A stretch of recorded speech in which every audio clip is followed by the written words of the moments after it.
Hi, my name is Peter Meyer, and in this talk I'm giving you an overview of the joint work among my collaborators and I, namely our investigation into individuals' awareness, perception, and responses to data breaches that affect them. This work is published in Tokai and is an extension of our paper on the topic previously published at Usenik Security. The number of data breaches occurring over time shows that data breaches are on the rise. Particularly in recent years since 2016, more than 1,000 data breaches occurred each year.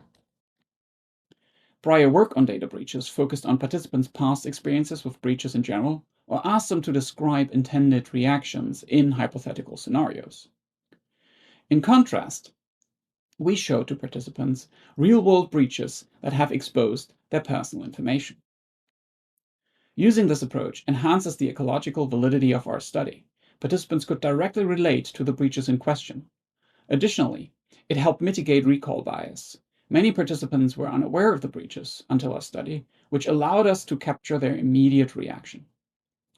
Following up with the participants 6 months later allowed us to also gain insights into whether participants followed through on actions that they previously stated as intending to take.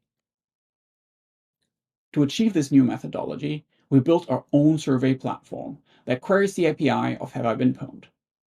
Based on the participant's email address, we queried the API to retrieve the breaches for the provided email address. We then showed each participant up to 3 data breaches that affect them, each with personalized questions relating to the respective breach. Participant recruitment was done via Prolific.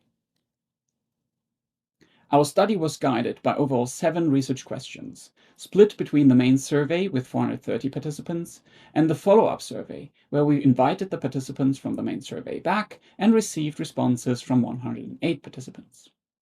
For the main survey, our research questions covered factors that influence the likelihood of an email address's exposure to data breaches, participants' perception of causes and impacts, their awareness of data breaches, their emotional reactions, and their behavioral intentions. In the follow-up survey, we then covered their behavioral responses as opposed to the intention, and factors that influenced whether the stated intention had turned into behavior 6 months later. As already stated in the beginning, our paper is an extension of earlier work. Therefore, the remainder of this talk will only briefly mention results from research questions 1 to 4, and instead focus on the comparison of participants' behavioral intention versus their reported actual behavior 6 months later, as well as the motivators and hindrances of following through on the intentions. If you want to learn more about the results of the main survey than we are presenting here, we encourage you to follow the QR code at the end of this talk to find the video of the talk of the original paper. Finding from the main survey revealed that 73% of participants had at least one breach associated with their email, averaging 5.4 breaches per person. Notably, participants were unaware of 74% of these breaches, only recognizing 18% of them. These results highlight a significant gap in awareness about the extent of personal data exposure. As part of the main survey, participants also reported diverse intentions for the 10 actions we provided. Changing passwords emerged as the most popular action, visible by comparatively larger green bars here that indicate it is very likely participants will perform the action, and comparatively smaller tannish bars that indicate it is not likely that participants will perform the action. This might suggest that the exposure of passwords is of greater concern opposed to other data types. In contrast, actions such as filing complaints or taking legal action were the actions with the lowest behavioral intention. We then followed up with our participants 6 months later to see whether they followed through on their behavioral intentions. We illustrate this using SIGCHI diagrams as shown here. It shows on the left side the behavioral intention in the same colors as before. Green for responses indicating very likely to act, blue indicating somewhat likely to act, and tannish indicating not likely to act. On the right side, the diagrams show how people responded in the follow-up.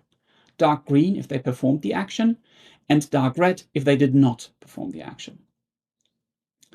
In the 2 cases illustrated here, that is, reviewing credit reports and financial statements, we can actually see that more participants reported to have performed the action in the follow-up survey than had indicated their intention as somewhat or very likely in the main survey. However, this did not hold for the majority of actions. In fact, for all other actions we studied, less participants performed the action than had stated it to be very likely in the main survey. Interestingly, this includes the change password actions, which were the most popular in the main survey. In contrast, results for filing complaints and taking legal actions were consistent with the main survey. These two actions were the least frequently performed action, both performed by only one of the participants. Concerning here is also that the actions which were performed most frequently by the participants are reactive actions. Proactive actions that might extend to future breaches, such as signing up for breach notification or identity monitoring services, are far less popular. This discrepancy in stated intention and actual behavior indicates the presence of a significant intention-behavior gap. This gap reveals the disconnect between individuals' plans to react to data breaches and their actual actions. However, the size of this gap seems to depend on the specific action. So the question arises, what causes this intention-behavior gap and also the differences between the different actions? And here our work uncovered some key motivators and hindrances for performing protective actions. The prime motivators for taking protective actions are concern, prior incidents, and a general proactive attitude. While each of these appear in isolation in our data, the following quote by one of our participants captures them well together. They state, "Knowing that I was a victim of a data breach, I wondered just how much of my information was exposed. It made me concerned, and I felt I needed to be proactive to make sure my finances were safe and that I would know if such things happened again." So for them, the prior incident aroused concern, which in turn triggered a proactive attitude. On the flip side, we see perceived costs and a resignation toward breaches, which are captured well by the following statement of one of our participants. They state, "From what I have seen, these breaches are so frequent, the process for dealing with them was so lengthy and involved that I am not going to devote that amount of time and effort to something that will happen no matter what I do." So with a sentiment of resignation, they surmise that breaches will happen anyway, and the costs of protective actions are just not worth it. Other participants were apathetic toward the breaches or simply forgot about their intentions due to other things taking precedence in their lives.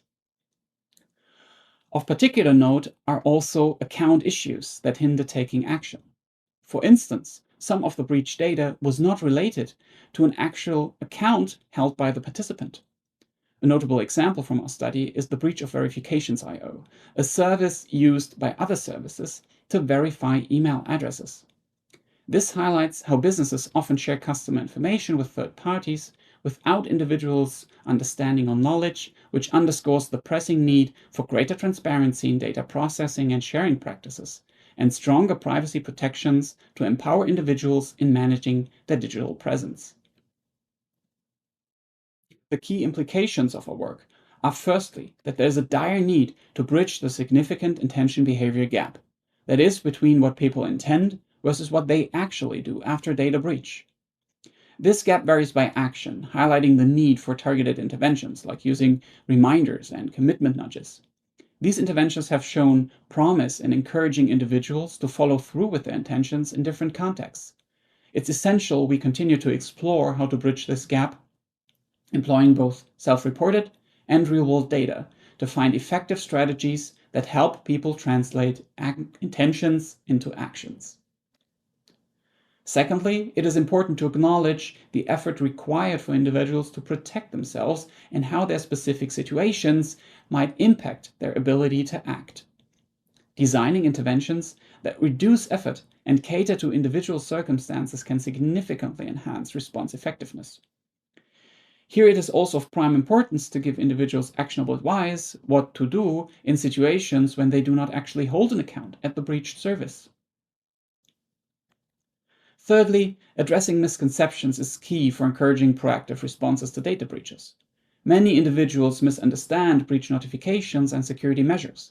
Moreover, misplaced blame on personal habits instead of organizational security lapses also misdirects focus. Educating individuals on these points, emphasizing collective action for redress, and using teachable moments to deliver interventions that promote, for example, the currently very unpopular actions of filing complaints or taking legal action, can shift perceptions and promote informed action, all within a framework that avoids inducing unnecessary fear. Additionally, more tools that effectively help individuals in reacting to breaches need to be developed. Thereby, the focus should be on tools that allow proactive action. Instead of keeping individuals on their metaphorical reactive back foot, for example, services like Sign In with Apple or Firefox Relay can keep individuals' data, like email addresses, out of breaches in the first place. Future research should explore the effectiveness and general usability of these tools, aiming for broad ecosystem applicability. Last but not least, stricter legal requirements on breach notifications are crucial, highlighting a wide gap in consumer awareness.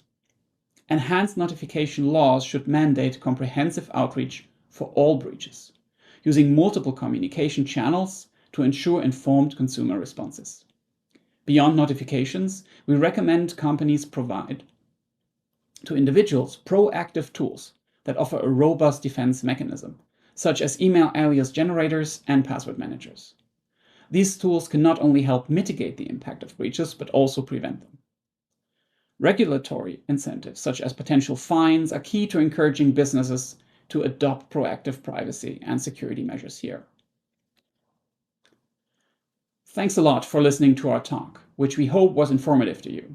You can use the QR codes below to access the full papers, which are both open access and come both with videos of the respective talks. Also, if you have any questions, please feel free to contact us. In any case, we hope you have a great day.